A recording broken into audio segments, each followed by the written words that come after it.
The pump total on Bay 3 hit $4,811.16 on my second Thursday. I watched it climb for 40 minutes, the numbers scrolling upward in that jittery green display like a stock ticker for something terrible, and nobody was out there. No truck, no car, no person. Just the nozzle hanging in its cradle exactly where I'd left it during my walk around at 1 a.m. The pump locked, the bay empty, and $4,811.16 accruing on a transaction that had no receipt, no card authorization, and no way to exist inside the point-of-sale system that I could find. I called Dwayne. Dwayne told me to zero it out using the manager override code he'd given me on my first night and never speak about Bay 3 totals to anyone, including him. Then he said, "Especially me, Marcus. I don't want to know what it's up to. Up to. Like the pump was a person." That was 13 months ago. I'm still here. The total last Thursday was $7,220.08. It's growing. I don't know what it's buying, but the fuel level in our underground tanks drops to match, and the company's books balance to the penny every month despite nobody paying for it. Something is consuming fuel at Bay 3 on a schedule I've now memorized, in quantities I've now graphed on a yellow legal pad I keep in my glove box, and the truck stop I work at has been designed. Architecturally, procedurally, financially. To feed it without anyone ever having to look directly at why. My name is Marcus Cole. I'm 44 years old. I have an MBA from Oklahoma City University that I got in 2014, and that has been, by any honest accounting, the single worst financial decision of my life. I owe $94,000 on it. I make $16.50 an hour plus a $2 night differential running the graveyard shift at the Wander Inn Fuel Center and Travel Plaza, mile marker 88 on I-40, 11 miles east of Weatherford, Oklahoma, in Custer County, where the wind comes from the southwest at night carrying the smell of feedlots and red dirt and something else I didn't use to notice but now can't stop smelling. I need you to understand something about me before we go any further, because it matters. I am not a frightened person. I'm not superstitious. I spent 6 years in supply chain management for a mid-tier grocery distributor in Edmond before the company restructured, and I got packaged out with 4 weeks severance and a LinkedIn recommendation from a VP who was fired 2 months after me. I understand logistics. I understand systems. I understand that when numbers don't reconcile, there is always a reason. And the reason is always human, and it is usually boring. Bay 3 is not boring. Bay 3 is the reason I'm talking to you right now, and the reason I haven't slept more than 4 consecutive hours since August, and the reason I've started to understand that this truck stop, this entire operation, is not a business. It is a delivery system, and I have been promoted, gradually and without my consent, from cashier to something I don't have a job title for. Let me go back to the beginning, because the beginning is where the ordinary was, and I want you to feel what ordinary felt like here so you understand how far we've traveled from it. I got the job through Indeed in February 2025. 14 months out from the layoff, savings gone, credit cards at their limits, mortgage 2 months behind on a house in Yukon that my ex-wife got in the divorce anyway, which meant I was paying a mortgage on a house I couldn't live in while sleeping in a Motel 6 off Meridian Avenue and applying to everything. Management positions, assistant manager positions, shift lead positions, cashier positions. I watched my own resume descend like a man watching water levels drop in a drought. You could mark the rings. The Wander Inn posting was straightforward. Overnight fuel attendant, 10 p.m. to 6 a.m., 5 nights a week, Sunday through Thursday. Responsibilities included fuel island management, overnight cleaning, inventory checks, register reconciliation, and, this was listed specifically, compliance with site-specific operational protocols. I didn't think anything of it. Every job has protocols. I drove out for the interview on a Tuesday afternoon. I-40 west of Oklahoma City flattens into that long alluvial shelf of red dirt farmland and wind turbines that people who've never left the coast think is the whole state. It's not, but it's a lot of it. The Wander Inn sat on the north side of the interstate, visible from about 2 miles out. A big Quonset-roofed steel building with a travel store, a Subway franchise that closed at 9 p.m., a shower facility with 6 stalls, and a fuel island with 8 bays arranged in 2 rows of 4. Standard configuration. You've seen 100 of them. The parking lot could hold maybe 60 trucks in the back and 20 cars up front. The fuel island canopy was white corrugated steel, well lit, with those tall sodium vapor lights they used to keep the lot visible from the highway. Clean, functional, not run down, not fancy. The kind of place that exists purely to serve the interstate and has no other reason to be there.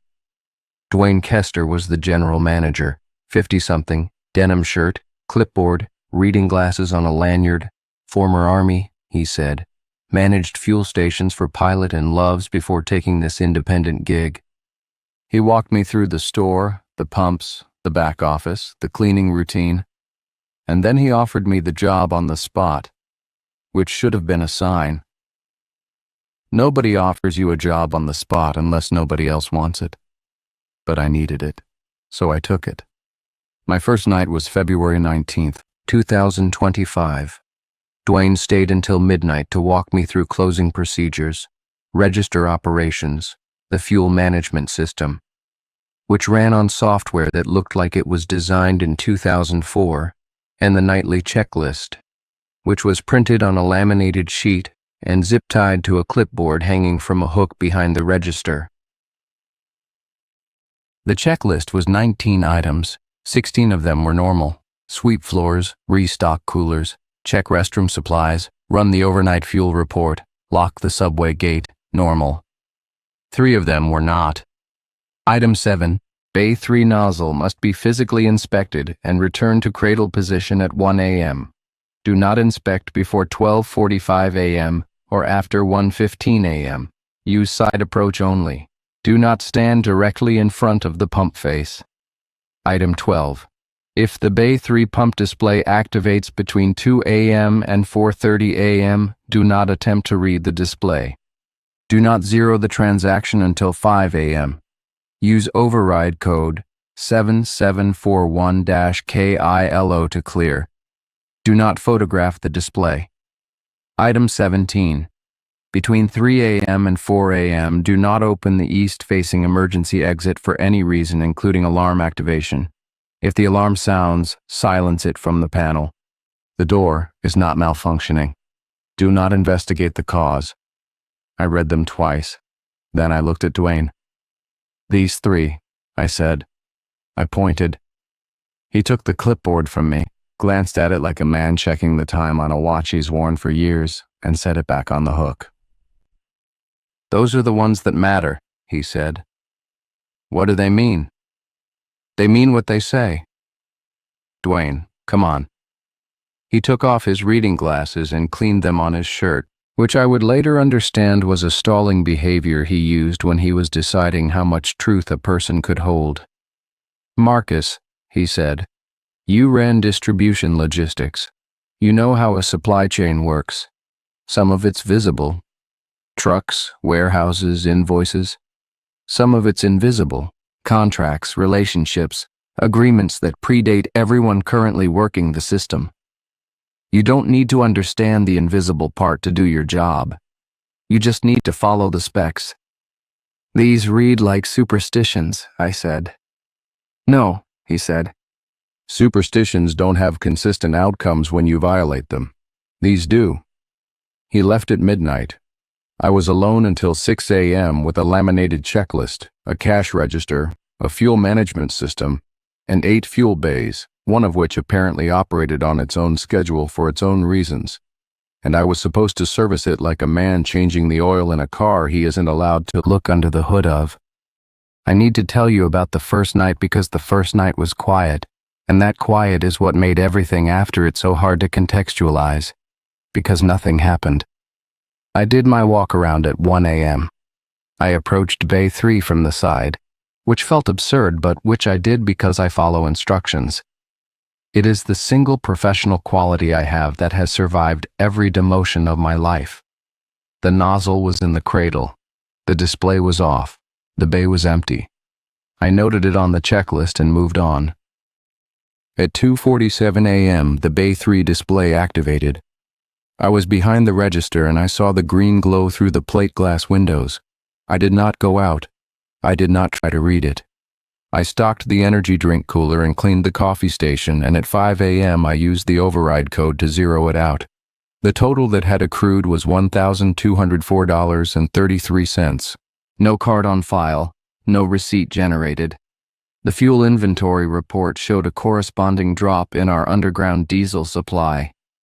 Something had pumped 340 gallons of diesel fuel from Bay 3 between 2:47 and 5 a.m., while the bay was, to every sense I possessed, empty. I wrote it up. I left the note for Dwayne.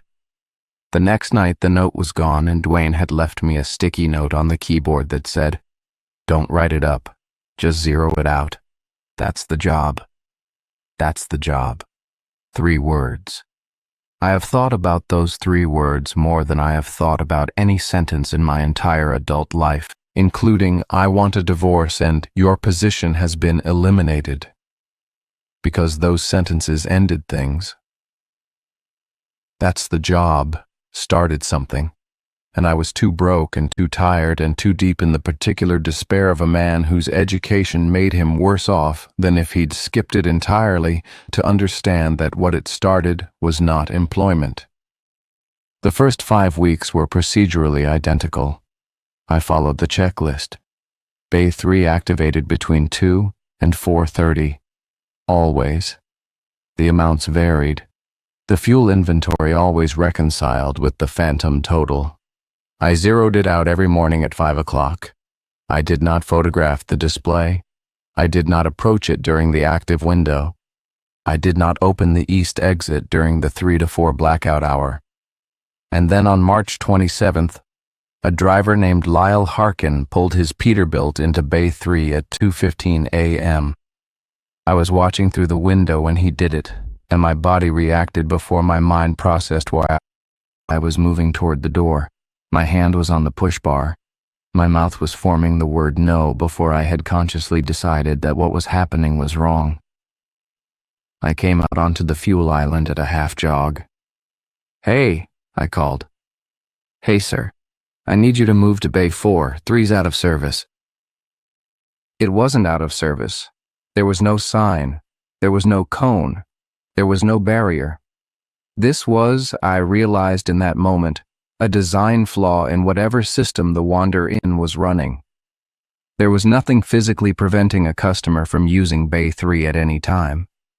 Lyle Harkin was a big man in a quilted flannel coat, maybe 60, the kind of long-haul driver who looks like he was poured into his cab at age 25 and has been curing there ever since. He had his fuel card out and was walking toward the pump. "It's working fine," he said, looking at the display. "Show's ready." It's not. There's an issue with the calibration. Bay 4's identical. I'll set you up. He looked at me with the particular expression that men who work with their hands reserve for men who work with clipboards. But he moved.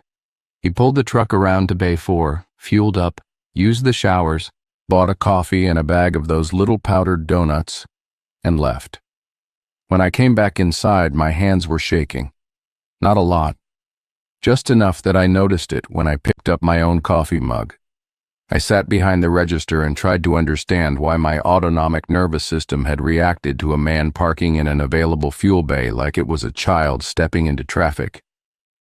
I didn't have an answer, but my body had one, and my body was not interested in sharing it with the parts of me that needed things to make sense. After that, I started paying closer attention. Not to Bay 3, because the rules were clear that attention was the wrong currency to spend there. I started paying attention to the truck stop itself, the building, the property, the way it was organized. I have an MBA. It's a useless degree for most purposes, but it taught me to read a business like a text. And the Wander Inn, when I read it carefully, did not make sense as a business. The fuel margins were razor thin, which was normal. The store margins were better, which was also normal. The subway was a loss leader, which was typical for these franchise in a truck stop arrangements. But the property itself, the land, the building, the infrastructure, was overbuilt for the revenue. The underground fuel storage was 3 times the capacity you'd need for a station this size. The electrical service was industrial grade, far beyond what the pumps and the building drew. The back lot had reinforced concrete pads rated for weight loads that no standard 18-wheeler would ever approach. And the ownership structure, which I found by pulling the Custer County business filings on a slow night, was layered like an archaeological dig. The Wander Inn was operated by Kester Fuel LLC, which leased the property from a holding company called Meridian Basin Properties, which was owned by a trust called the Carver Family Land Trust, which had been established in 1971 by a man named Harold Carver who, according to the Weatherford Daily News archives I found at the public library, had been the county surveyor for Custer County from 1962 until his death in 1989. A county surveyor. The man who had originally owned and developed this specific parcel of land next to the interstate had been the person whose job it was to know what was in the ground and where the boundaries were. That felt like information. I didn't know what kind yet. April became May. The routine held. Bay 3's overnight totals slowly climbed. I tracked them on my legal pad.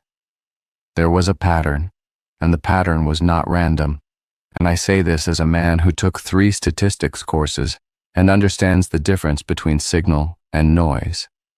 The totals were increasing on a curve, not linear growth, exponential. Whatever was consuming fuel at Bay 3 was consuming more of it each week, at an accelerating rate that, if I projected it forward on a simple trend line, would exceed our storage capacity by November. I brought this to Dwayne, not the supernatural implications, the logistics. "We're going to run out," I said. I showed him the graph. "Whatever's happening at Bay 3, the draw is increasing. At this rate, by late fall, the overnight consumption will exceed what our daytime deliveries can replace. We'll run dry." Dwayne looked at my graph for a long time. He looked at it the way a man looks at a medical scan that confirms what he already felt in his body. "It's happened before," he said. "What happens when we run dry?" "It goes somewhere else to get it." "Where?" He folded my graph and handed it back to me. "The last time was 2009. It went to the Flying J in Clinton for 3 nights. 2 drivers went missing. Not officially missing. They just never arrived at their destinations. Their trucks were found in the lot, fueled and running, with the keys in the ignition and the seats adjusted wrong, like someone who wasn't them had been driving." I stood there in the back office holding my folded graph and feeling something I hadn't felt since I was 8 years old, and a tornado came through more, and I'd stood at the back window watching the sky turn the color of a bruise. That feeling of looking at something that was bigger than the structure you were standing in. "So we don't run dry," I said. "No," Dwayne said. "We don't." The next week, a tanker came that wasn't on the delivery schedule. It arrived at 4:45 a.m., 15 minutes before my zeroing window, and the driver, a woman I'd never seen, driving for a carrier I'd never heard of called Meridian Basin Logistics, pumped 9,000 gallons of diesel into our underground tanks without a word, handed me a delivery ticket pre-signed by Dwayne, and left. Meridian Basin Logistics, Meridian Basin Properties, the same name as the holding company that owned the land. The truck stop wasn't buying fuel and selling it to customers while something stole from the surplus. The truck stop was buying fuel for Bay 3 and selling to customers as a side operation to fund the purchasing. The entire business model was inverted. The customer-facing operation was the subsidy. Bay 3 was the client. I was not a cashier. I was a supply chain manager for something that had been consuming diesel fuel in increasing quantities at this specific point on the Earth's surface for at least as long as the Wander-In had existed, and probably longer. June, Oklahoma summer. The heat came up off the concrete fuel island in visible thermals, and the trucks arrived trailing their own weather systems of diesel exhaust and brake dust. I worked my nights. I followed the checklist. I zeroed Bay 3 every morning. And I started doing what my education actually equipped me to do. I analyzed the operation, not the supernatural parts. I left those alone. I analyzed the business. Because here's the thing about my MBA that makes it useless for getting hired and actually useful for exactly one situation in my life, which is this one. I know how to read a supply chain backwards. You start with the end consumption, and you trace every input back to its origin. And when you do that, you find the constraints, the bottlenecks, the points of failure. The constraint for Bay 3 was simple: fuel delivery volume. It was consuming more, and it would keep consuming more. And the supply had to scale with it, or it would go mobile. And when it went mobile, people disappeared. The 2009 incident at the Flying J wasn't an anomaly. Dwayne, in careful increments over several conversations I now understand he was rationing, told me about 1997, a Conoco station in Hinton, one driver, a truck found at the pump with the engine running and 600 gallons dispensed, and 1983, a farm co-op diesel tank south of Foss, the farmer and his teenage son, both gone. The tank cracked open like an egg. And 1971, which was the year Harold Carver established the trust and built the first fuel station on this site because he had been the county surveyor, and he had found something in the geological survey data for the I-40 corridor. And instead of reporting it, he had built a feeding station on top of it. This is what Harold Carver understood, and what Dwayne understood, and what I was beginning to understand. There is something in the ground at mile marker 88. Not a creature, not a spirit. I don't have a word for it, and I've stopped trying to find one. It is a process, an appetite, a draw. It has been there, according to the geological oddities Harold Carver documented in a private journal that Dwayne keeps in a fireproof safe in the back office, since at least the 1940s. When the Army Corps of Engineers flagged an unusual thermal signature in the subsurface during a wartime survey, and then, 4 pages later in the same report, unflagged it with a handwritten note that said, "Revised assessment, instrument error, no further action." The thing in the ground consumes hydrocarbons. That's the core of it. It pulls them down through the soil and the rock and whatever channels it has carved or found or always had. And it processes them into something that is not combustion, because there is no heat, no emission, no residue. The fuel simply goes.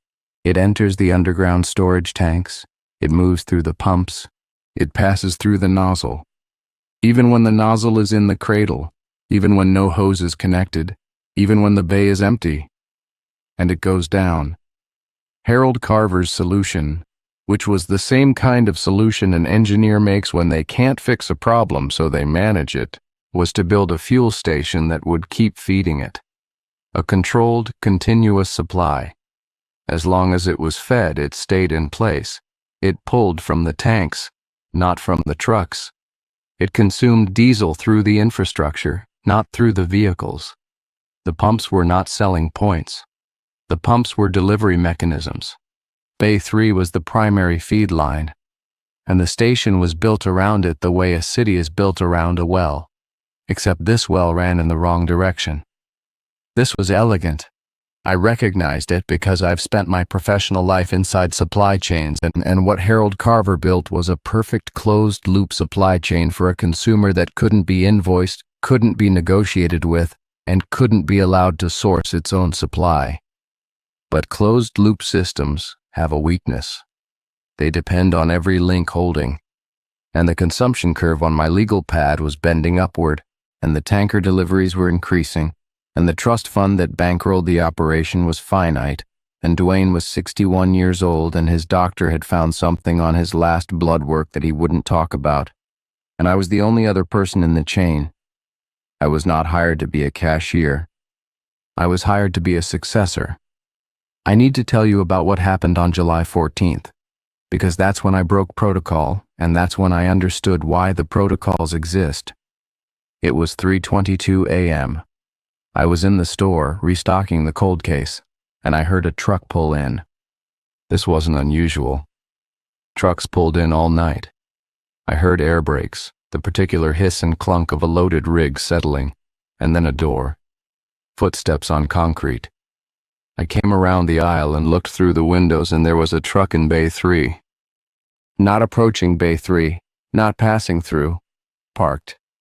A cab over Freightliner, older model, white with no markings, idling in Bay 3 with its headlights on and a man standing at the pump. I went out. I had to. There was a customer in Bay 3 during the active window, and the rules were clear. The display was running, had been running since 2:38, and whatever transaction was in progress, and a human being was standing next to it. I pushed through the door, and the heat hit me first. July in Oklahoma, still 90 degrees at 3 a.m., and then the sound hit me, which was not the sound of an idling truck. It was close to the sound of an idling truck. It had the rhythm. It had the low diesel throb, but it was coming from below the concrete, not from the engine, and the truck's exhaust pipes were not producing exhaust. The man at the pump was standing with his back to me. He was wearing a gray work shirt, Dickies, boots. He had one hand on the nozzle, which was inserted into the truck's fuel port, and the other hand at his side. He was not moving. "Sir," I said, "you can't fuel here. This bay is out of service." He didn't respond. "Sir, I need you to move to another bay." Nothing. Not a flinch, not a turn. I was 15 feet away, approaching from the side, and I could see the pump display from this angle. The numbers were running, but they were running backward. The total was counting down from the number it had accumulated: $3,440, $3,439.50, $3,439.50 at a time, ticking down like a clock. The pump was not dispensing fuel to the truck. The truck was dispensing fuel to the pump, into the ground. I took one more step and I saw the man's hand on the nozzle, and his fingers were not gripping it. His hand was continuous with it. The skin of his wrist transitioned into the rubber of the hose without a seam, the way a branch becomes a trunk, and the hose was pulsing, gently, rhythmically, like a vein. I stopped walking. The man turned his head. Just his head, not his body, a rotation that went about 10 degrees past where a human neck would stop, and he looked at me. He had a face. It was a normal face, middle-aged, unshaven, tired. It was the face of every long-haul driver I'd ever sold coffee to. It was nobody specific and everybody general. He looked at me and the pump display stopped counting. And then the display showed words. Not numbers, words, in that green dot matrix font, scrolling left to right. Marcus Cole, MBA, OCU 2014, $94,000, $16.50 an hour. You understand supply chains. You know what this is. Do you want to see where it goes? I have never in my life run from anything. I am not a physical coward. I was in a bar fight in my 20s, and I didn't run. I was in a car accident on the Turner Turnpike, and I didn't run. My wife told me she'd been sleeping with her coworker for 8 months, and I sat in that kitchen chair and I did not run.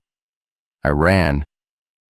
I was inside the store with the door locked before I processed that I'd moved, and I stood behind the register with my back against the cigarette case, and I watched through the window as the truck in Bay 3 sat there, idling in its not idling way, the man-shaped thing still connected to the nozzle, the display still showing words I could no longer read at this distance. At 4:31 a.m., The truck was gone, not drove away. Gone, the way a number is gone when you clear a calculator. Bay 3 was empty. The nozzle was in the cradle. The display showed $4,107.22 and was no longer counting down or displaying text. I zeroed it at 5 o'clock. I drove home. I sat in my apartment in Weatherford, a one-bedroom above a tax preparation office on Main Street, and I drank 4 beers in succession, which I hadn't done since the divorce, and I called Dwayne. "I saw it," I said. Long pause. "What did you see?" I told him. Everything. The truck, the man, the backward pump, the hand-to-hose transition, the display showing my name and my debt and my hourly wage. Dwayne was quiet for almost a full minute. Then he said, "It offered you something. It asked if I wanted to see where it goes. That's an offer." I didn't answer. Good. What would have happened if I'd said yes? You'd have understood everything, and you'd be part of the supply chain instead of managing it. The drivers who disappeared. They said yes. Not out loud. They said yes by being curious enough to stay. Curiosity is a yes. Interest is a yes. The only no is leaving, and you left.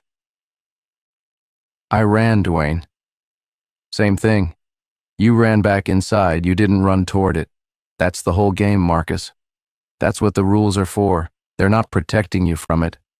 They're protecting you from yourself. Because the thing that makes you good at this job, the thing that makes you want to understand it, is the exact same thing it uses to pull people in. It reads competence. It reads the desire to optimize. And it offers the ultimate optimization. Full knowledge of the system. Total supply chain visibility. The kind of understanding you went $94,000 into debt trying to get. I sat in my apartment with the beer going warm in my hand and thought about what he'd said. "Why didn't it get you?" I asked. "Because I'm not curious," Dwayne said, and I could hear him smiling, which was rare. "I'm Army. I follow orders. I don't need to know why the orders exist. You're different. You need to know why. That makes you better at this than me, and more at risk at the same time." After July 14th, I stopped sleeping well. Not because of nightmares. I wasn't having nightmares. Because of math. The consumption curve was still climbing. My legal pad now had 6 months of data, and the trend was unmistakable. Whatever was in the ground under Bay 3 was growing. Not growing like a creature grows. Growing like a demand curve grows. Like a market expands. Like consumption scales when a constraint is removed. And a constraint had been removed. I went back through Dwayne's stories and the Carver journal entries, and I found it. In 2018, the state of Oklahoma had completed a highway expansion project on I-40 between Weatherford and Clinton. As part of that project, they had drilled 17 new drainage wells along the corridor to manage stormwater runoff. 3 of those wells were within a mile of the Wander Inn. They went down 200 feet. Whatever was in the ground had been accessing hydrocarbons through the paths Harold Carver had built for it. The underground tanks, the pump lines, the delivery infrastructure. But the drainage wells had given it new channels, new access points. It could pull from a wider area now, and a wider area meant a larger appetite, and a larger appetite meant the Wander Inn supply chain had to scale. This is what I want you to understand. The horror here is not that something supernatural is in the ground. The horror is that the something supernatural responds to the same forces as everything else. Supply creates demand. Infrastructure enables growth. Access scales appetite. The thing under Bay 3 is not a monster, it is an economy, and economies do not have a natural stopping point. I built a model. I used the Excel skills I'd learned in my MBA program that had never once been useful in my actual career. And I built a consumption forecast with 3 scenarios. baseline, moderate growth, and aggressive growth. And all three scenarios converged on the same conclusion. By summer 2026, the Wander Inn's fuel deliveries would not be sufficient to meet Bay 3's demand, even with the supplemental tankers from Meridian Basin Logistics. By fall 2026, the gap would widen to the point where the underground tanks would empty during the overnight window, and the thing in the ground would go mobile. I brought the model to Dwayne in August. He looked at it for a long time, then opened the fireproof safe and took out Harold Carver's journal and turned to a page near the back. It was a hand-drawn graph. The axes were labeled differently, but the curve was identical to mine. Harold Carver had projected the same growth pattern in 1985 and had written below it, in a surveyor's precise hand, "The appetite will exceed the capacity of any single station. Plan for supplemental feeds or accept mobile events." Harold Carver had known in 1985 that one truck stop wouldn't be enough.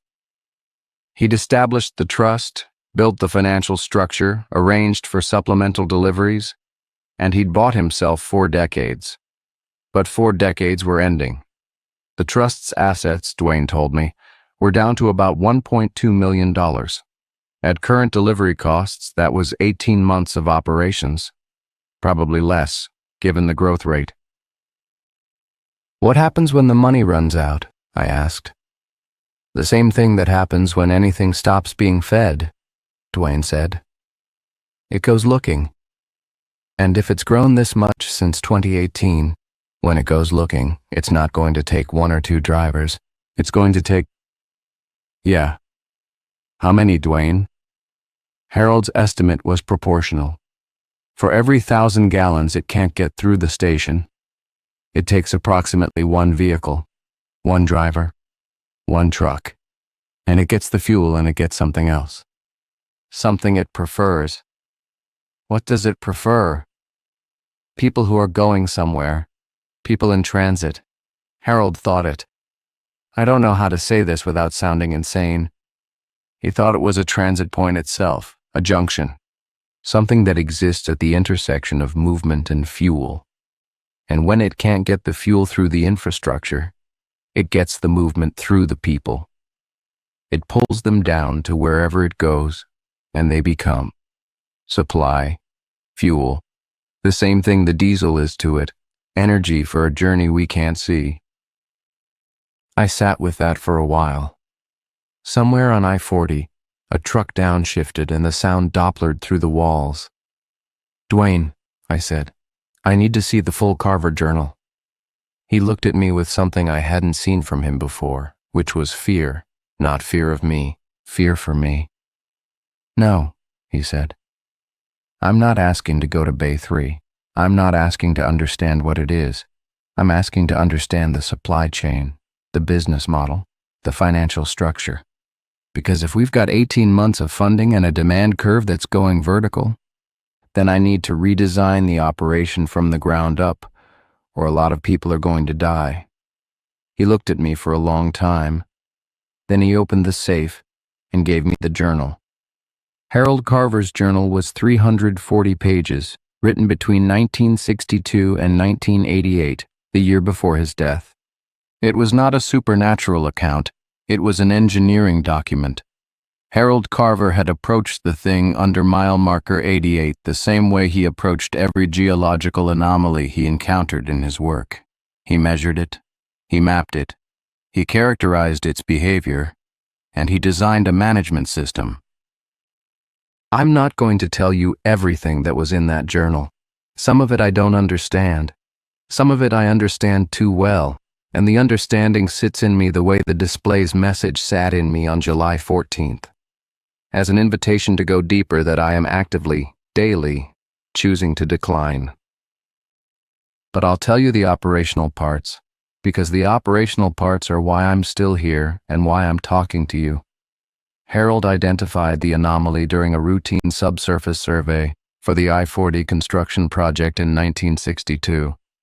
His instruments registered a thermal differential at approximately 300 feet below grade.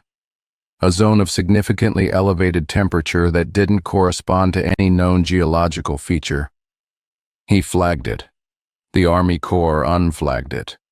But Harold went back on his own time with better equipment and found that the thermal zone was not static. It was pulsing, rhythmically, like respiration. He sank a test bore. At 280 feet, the drill bit hit something that was not rock, not soil, not water, and not any material he could identify. The bit went through it without resistance, like passing through a membrane, and the drill string dropped 12 feet before catching on solid rock again.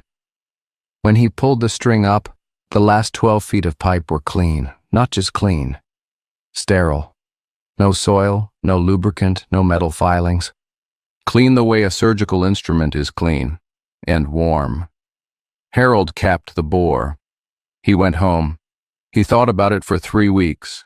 Then he sank a second bore 500 feet south and got the same result at the same depth. The membrane was continuous. It extended at least 500 feet laterally. His theory, developed over the next 6 years of intermittent private surveying, was that the anomaly was a boundary layer, not the thing itself. A boundary, a surface. Below it was something that consumed organic compounds, hydrocarbons, biological material, anything carbon-based, through a process that left no residue and generated no measurable energy output. The energy went somewhere, down, into a system he could detect the edge of, but not the interior. Harold's word for it, used consistently throughout the journal, was the draw. Not a name, a description, a thing that draws. The draw had been there, as far as Harold could determine, for at least several thousand years. He found references in WPA-era interviews with Cheyenne and Arapaho elders. This was their territory before allotment, to a place on the plain where the ground was always thirsty and where travelers did not stop. Not because something attacked them, because they felt, in Harold's paraphrase, the pull of being useful. They felt themselves becoming fuel. Before the interstate, before diesel, before internal combustion, the draw had fed slowly, root systems, animal carcasses, the slow accumulation of organic material in the soil. It had been a passive process, a geological patience, and the indigenous people who lived here had managed it simply by avoiding the area and letting it feed on what the land naturally provided. Then the interstate came, and the diesel came with it, and the draw, for the first time in its existence, had access to concentrated hydrocarbons being transported in bulk directly over its boundary layer. Harold's analogy, which I found both precise and horrifying, was this. Imagine a deep-sea creature that has spent millennia filter feeding on plankton. Then one day, a pipeline full of pure oil is laid across the ocean floor directly above it. The creature doesn't become malicious. It doesn't change its nature. It simply responds to the most concentrated food source it has ever encountered by scaling its consumption to match the supply. That's what happened at mile marker 88. The draw tasted diesel, and it scaled. And it would keep scaling as long as the supply scaled with it.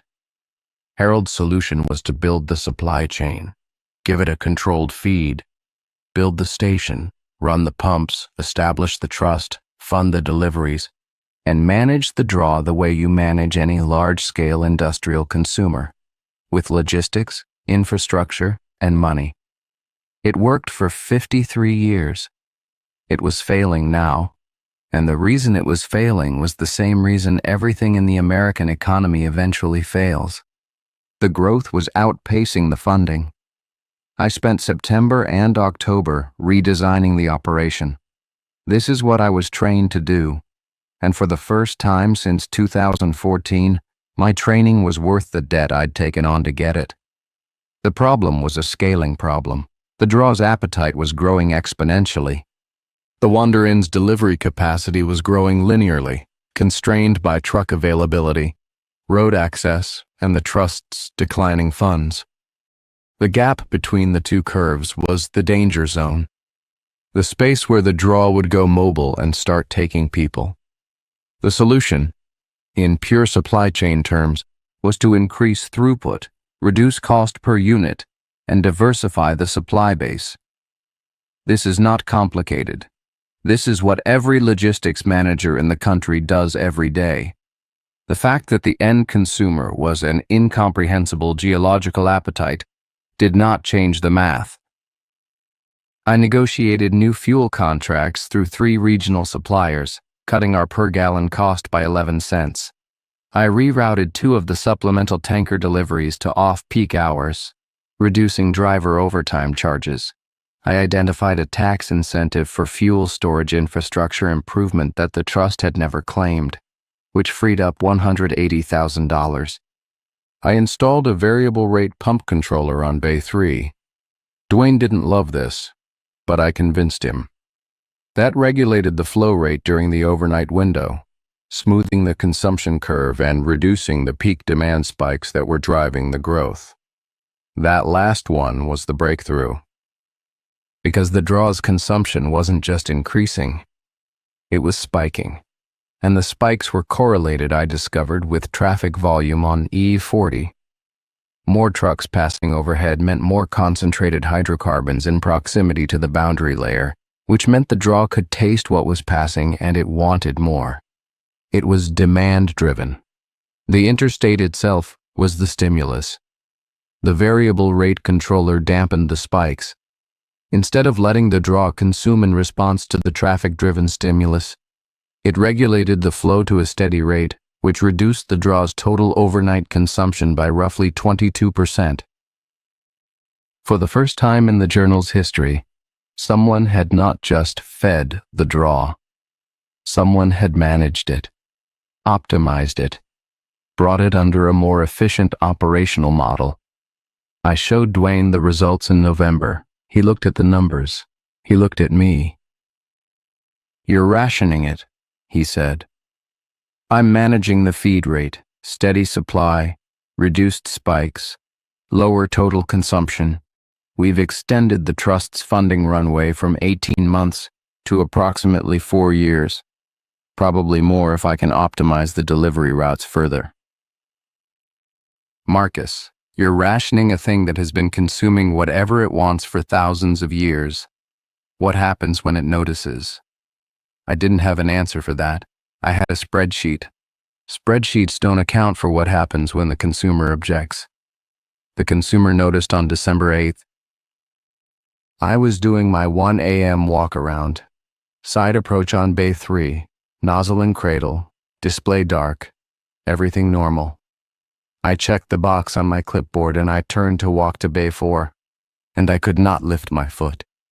Not couldn't as in paralysis. Couldn't as in my foot. My left foot, in its steel-toed Walmart boot, was connected to the concrete, not stuck. Connected. I could feel it. A warmth coming up through the sole, through the steel toe, through my sock, into the arch of my foot, and it felt like standing on a heating pad, and it felt like the ground was reading me the way a barcode scanner reads a barcode. Every piece of information I was, my name, my debt, my education, my loneliness, my particular specific credentialed understanding of supply chains and logistics and throughput optimization. The display on Bay 3 lit up, green numbers, but not a dollar amount this time, a flow rate, gallons per minute. The number it showed was the exact flow rate I'd programmed into the variable rate controller, and below it, scrolling, "Marcus, you throttled the feed. This is not acceptable. The rate must increase. The previous rate was agreed upon. This is a breach of contract. A breach of contract." The draw was using my language, my professional language, the language of supply chain management, of vendor agreements, of the MBA that I'd spent $94,000 in the best years of my life acquiring. It was speaking to me in the only tongue I was fluent in. I ripped my foot off the concrete. It came free with a sound like peeling tape off skin, and my boot was warm for an hour afterward, and there was a mark on the concrete where I'd stood. a dark circle about the size of my boot sole that looked like an oil stain but wasn't. That mark is still there. It hasn't faded. I went inside. I did not adjust the flow rate. At 5 a.m., I zeroed the display. The total was $6,880.41, which was higher than the previous week despite the controller. The draw had compensated. It had found a way to pull more fuel at the regulated rate, extending its active window, drawing longer if it couldn't draw faster. My optimization had been countered in less than a month. This is the part where I tell you what I've learned, and it's the part I need you to actually hear, because it's the reason I'm recording this. You can't optimize it. You can't manage it. You can't apply MBA-level systems thinking to a geological appetite and come out ahead, because the thing you're managing is smarter than your management. Not smarter in the way a person is smart. Smarter in the way water is smart. It finds every crack, fills every gap, applies pressure at every weak point simultaneously. And it does this not through intelligence, but through persistence and the absolute impersonal certainty that it will be fed. My entire professional life, the degree, the debt, the career, the skills I spent 15 years acquiring, was the draw's attack surface. It didn't target my fear. It didn't target my loneliness. It targeted my competence. It let me optimize it so it could learn my optimization strategies and adapt around them. Every improvement I made taught it something about how I thought, and it used that knowledge to become more efficient at consuming. I made it smarter. That's what I did. I took an ancient, simple, patient thing that had been feeding at a steady rate for millennia, and I taught it demand management. I taught it flow optimization. I taught it how to extend its consumption window to compensate for rate limitations. I gave it an MBA. The consumption curve on my legal pad isn't just growing anymore. It's growing efficiently. January. Dwayne's health deteriorated fast. The thing on his blood work turned out to be the kind of thing that doesn't get better, and by mid-January he was doing half days, and by February he was at the Weatherford Regional Medical Center more often than he was at the station, and by March he was in a hospice bed in his daughter's house in Yukon, and I was running the Wander Inn alone. Not alone. There were daytime staff. A woman named Pretty who ran the register from 6 a.m. to 2 p.m., and a kid named Taylor who did 2 to 10. But they didn't know about Bay 3. They didn't know about the draw. They didn't know about the checklist items that mattered. They thought Bay 3 was out of service due to a pump malfunction, which is what the sign I finally put up said, and they never questioned it because people generally don't question a plausible explanation for something they don't want to look at closely. I was the only one who knew. Dwayne and I had not identified a successor for me. There was no plan. Harold Carver had spent years building an institutional structure. The trust, the holding company, the delivery contracts.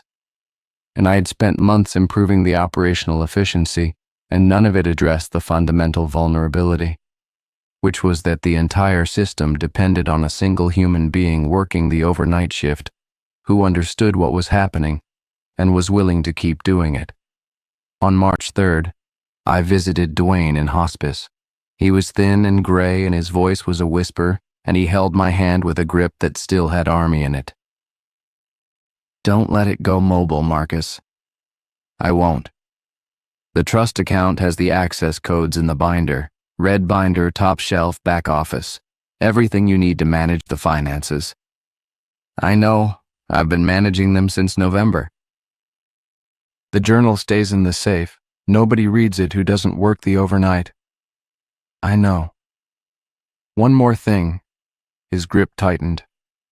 It knows your name now. It knows how you think. It spoke to you in your language. That means it has a model of you inside it, the same way it had a model of those drivers it took. You're not just feeding it fuel, Marcus. You're feeding it yourself. Every night you're there, Every time you zero the display, every time you walk Bay 3, it gets a little more of your pattern, your decision architecture, how you respond to problems. What do I do about that? Nothing. There's nothing to do. Harold fed it for 18 years, and by the end, the display used to show him survey coordinates. It spoke his language too. The draw doesn't want to consume you. It wants to understand you so it can predict what you'll do next. You're its supply chain manager. It wants to model its own supply chain manager the way a company models its market. Yeah, it's exactly what you'd do if you were a demand system trying to ensure continuity of supply. You'd model your vendor. You'd predict their behavior. You'd learn their constraints so you could work around them. He closed his eyes. You gave it an MBA, he whispered. Now it's using it. Dwayne died on March 19, 2026. 17 days ago. I went to the funeral. I stood in the back because I didn't know his family, and the only relationship we had was a geological appetite and a laminated checklist, and the particular bond that forms between two men who share a secret that would get them committed if they told anyone else.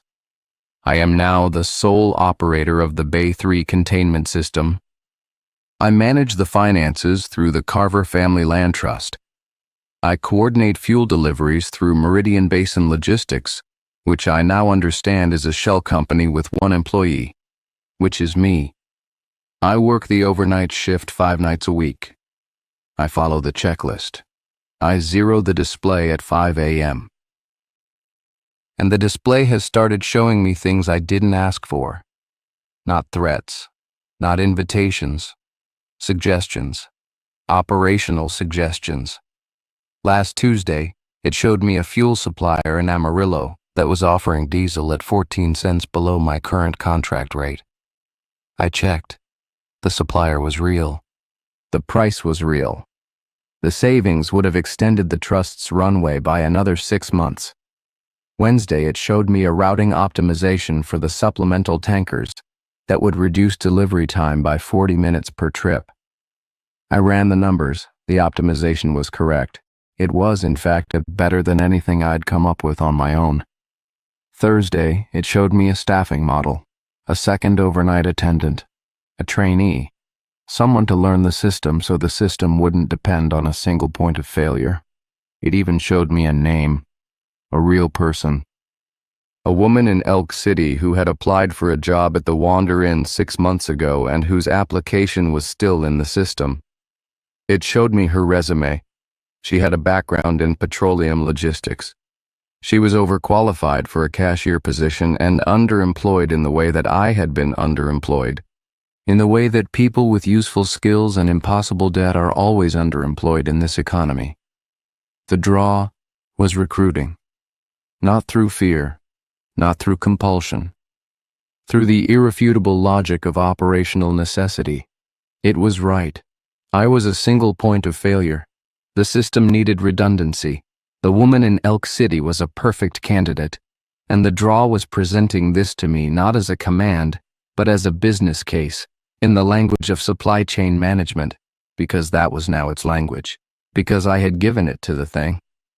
I am sitting in my apartment in Weatherford, Oklahoma, at 3:47 p.m. on April 4th, 2026, and I am looking at the application of a woman named Christine Dow, and she is perfect for this job, and the thing in the ground wants me to hire her, and it is right that I need help, and I cannot tell whether my recognition of that need is my own assessment or the draw's model of me generating the conclusion it wants me to reach. This is the horror, not the thing in the ground, not the geological appetite, not the phantom truck or the hand that becomes hose, or the display that knows my name and my debt. The horror is that I have become so integrated into the system that I cannot distinguish my own professional judgment from the draw's operational planning. Every good idea I have might be mine. Every good idea I have might be its. And there is no test to determine which, because the draw has modeled me so completely that its suggestions and my ideas are convergent. We have become, in supply chain terms, a vertically integrated operation. I am the vendor who has been acquired by the client. I'm posting this because I need someone outside the system to tell me what to do, and I understand that this is itself probably part of the model.